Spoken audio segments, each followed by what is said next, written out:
Klub Kalik 1, Suwon FC, awalnya berkeinginan untuk merekrut Asnawi Mangkualam sebagai pemain mereka. Sayangnya, masalah keuangan klub membuat rencana tersebut tidak bisa terwujud. Akhirnya, Suwon FC beralih ke target lain, yakni Pratama Arhan, bek kiri timnas Indonesia yang juga bebas transfer setelah kontraknya dengan Tokyo Verdy berakhir. Kami sebelumnya ingin merekrut Asnawi. Namun, karena masalah keuangan, kami tidak bisa merekrutnya, ungkap Choi San-ho, General Manager Suwon FC. Choi menambahkan bahwa Pratama Arhan menjadi pilihan yang bagus karena statusnya sebagai pemain muda berpengalaman dan bebas transfer. Meskipun awalnya Suwon FC menginginkan Asnawi, mereka yakin bahwa Arhan dapat membawa keuntungan bagi klub. Walaupun kami tidak mendapatkan Asnawi, kami senang merekrut Arhan karena dia memiliki kualitas yang baik dan merupakan andalan di timnas Indonesia, kata Choi San-ho.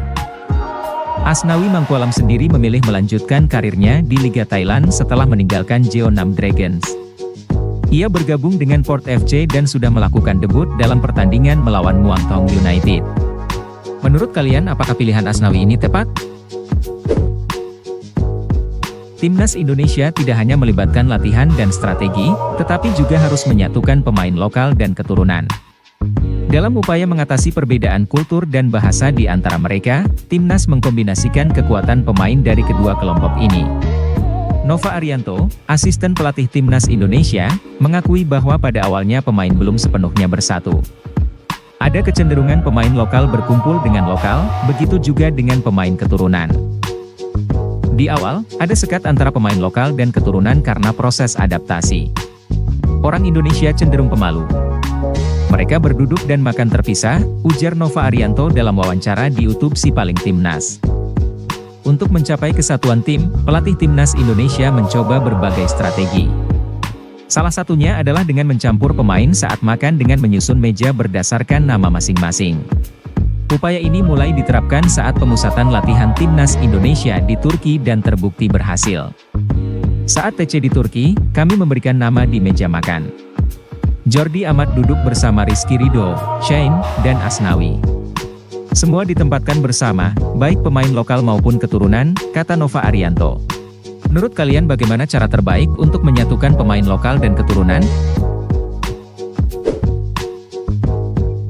Kiper Dewa United FC, Sonny Stephens, mencatatkan sejarah baru dalam sepak bola Indonesia sebagai kiper pertama yang berhasil mencetak gol di era Liga 1.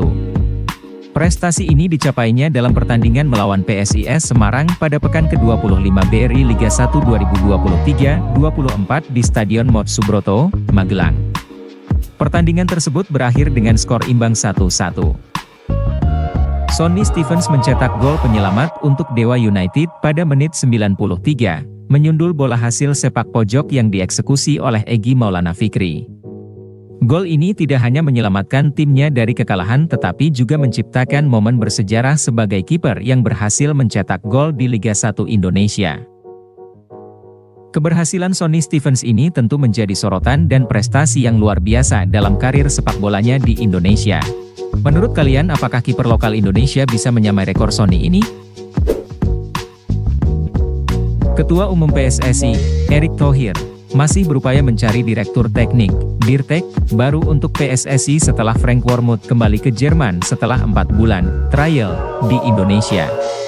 Erick Thohir ingin Dirtek yang dapat mendukung pelatih-pelatih tim nasional dari berbagai kelompok, termasuk pelatih timnas senior Shin Tae-yong, pelatih timnas U19 Indra Syafri, dan pelatih timnas wanita Satoru Mochizuki.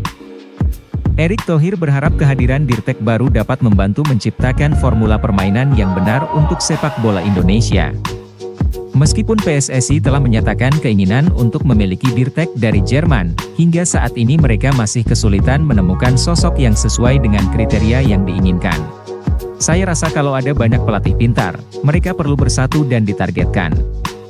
Nanti mau bikin roadmap sistem sepak bola di kita ini seperti apa, ujar Erick Thohir. Meskipun belum ditemukan Dirtek yang berasal dari Jerman, PSSI terus berupaya mencari sosok yang sesuai dengan visi dan misi mereka untuk pengembangan sepak bola Indonesia. Apakah kalian setuju dengan pernyataan Ketua Umum PSSI ini?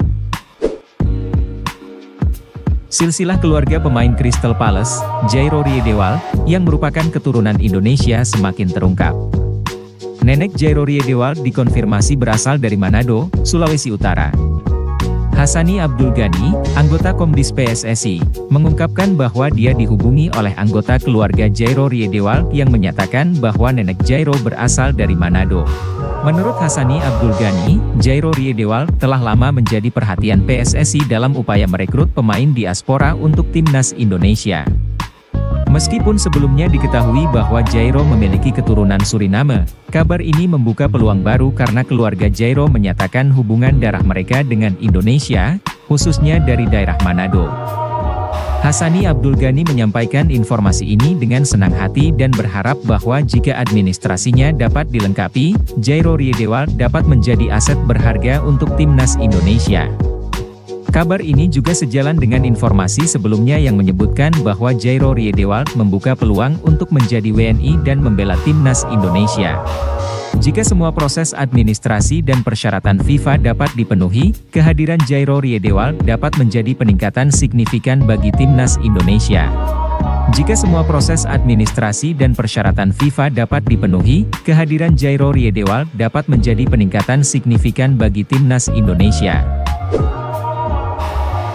Terima kasih telah menonton video ini, jangan lupa memberikan komentar di bawah, komentar terbaik akan masuk ke video selanjutnya.